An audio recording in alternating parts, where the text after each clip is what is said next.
Number 20 Shri Shivraj Singh Chauhan. माननीय अध्यक्ष महोदय, मैं प्रस्ताव करता हूं कि मुझे विकसित भारत गारंटी फॉर रोजगार एंड आजीविका मिशन ग्रामीण VB जी राम जी विकसित भारत जी राम जी बिल 2025 को सभा में पूरा स्थापित करने की अनुमति दी जाए। जी राम जी। श्री TR बालू जी।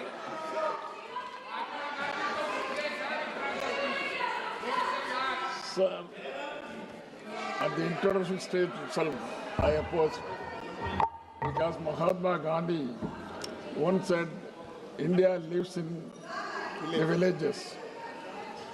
And he also dreamt that economic freedom should be given to the poorest of the poorer.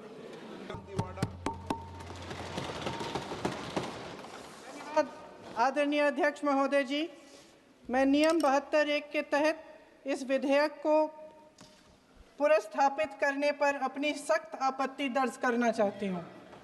Mahatma Gandhi ग्रामीण रोजगार गारंटी कानून पिछले 20 सालों से ग्रामीण भारत को रोजगार देने में और ग्रामीण अर्थव्यवस्था को मजबूत बनाने में सक्षम रहा है।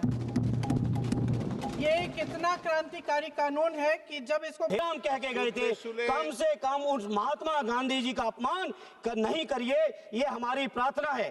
पूरे दुनिया में जाते हैं आप, गांधी जी की प्रतिमाओं पर माला चढ़ाते हैं और देश के अंदर बापू का अपमान होता है। आप बोलना चाहती नहीं बोलना चाहती? कभी बर्दाश्त नहीं करेंगे और इस तरह का बिल गांधी मंत्री जी वापस लीजिए, नहीं तो इतिहास में बहुत काले अक्षरों से। चलिए सर मेरी बड़ी विनम्रता से सरकार को विनती है। मैं समझ सकती हूँ कि जैसे साल बढ़ते हैं, कभी कभी जैसे अभी AI आया है, उस हिसाब से पॉलिसी में बदलाव लाना चाहिए।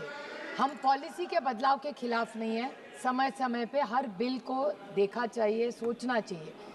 और मेरी सिर्फ सरकार से विनती है कि आप इसको स्टैंडिंग कमेटी भेजिए, उस पर संक्षेप में सारी चर्चा हो। ये नाव बदलने से कुछ नहीं होता, काम को महत्व होता है। सोच नाम लोग तो कहेंगे, कुछ लोगों का काम है कहना।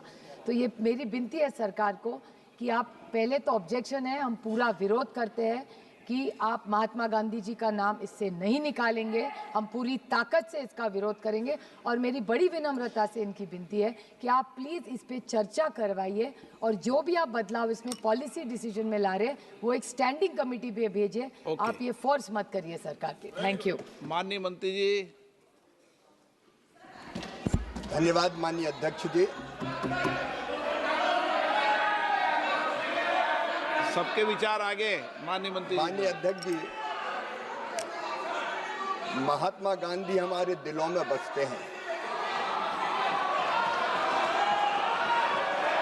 और माननीय अध्यक्ष जी,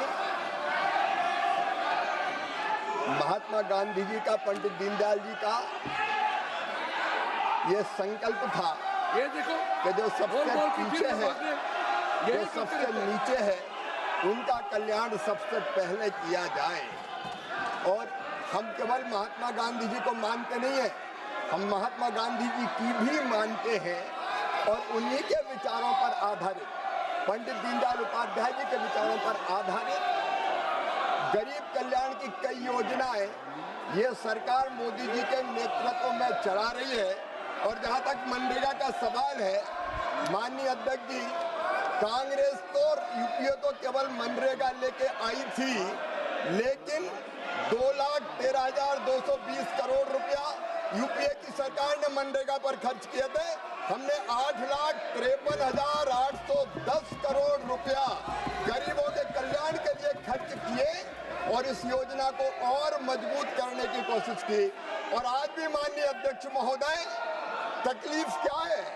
पूरा करने का हमने प्रयत्न किया है, न केवल गरीब का कल्याण बल्कि उसके साथ गांव का संपूर्ण विकास, जो महात्मा गांधी कहते थे, एक स्वयंपूर्ण गांव, एक स्वावलंबी गांव, एक विकसित गांव का निर्माण, इसका प्रावधान इसमें किया गया है। और केवल प्रावधान नहीं।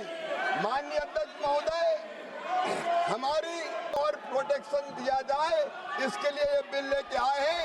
125 दिन की गारंटी है, गारंटी, ये कहीं पर कमजोर नहीं हुई।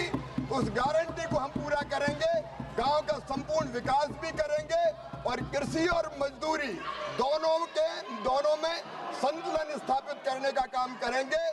इसलिए माननीय अध्यक्ष महोदय, ये पूरा बिल महात्मा गांधी जी की भावनाओं के अनुरूप है, राम राज की स्थापना के लिए है। बहुत बहुत धन्यवाद। की अनुमति प्रदान की जाए। जो सदस्य इसके पक्ष में हाँ गए, जो सदस्य विरोध में ना गए, मेरे विचार में निर्णय हाँ वालों के पक्ष में हुआ, हाँ वालों के पक्ष में हुआ। अनुमति प्रदान की जाती है। माननीय मंत्री जी विधेयक को पुरस्तापित करें। माननीय अध्यक्ष महोदय, मैं विधेयक को पुनर्स्थापित करता हूं। सभा की कार्रवाई आज दिनांक 2 बजे तक के लिए स्थगित की जाती है।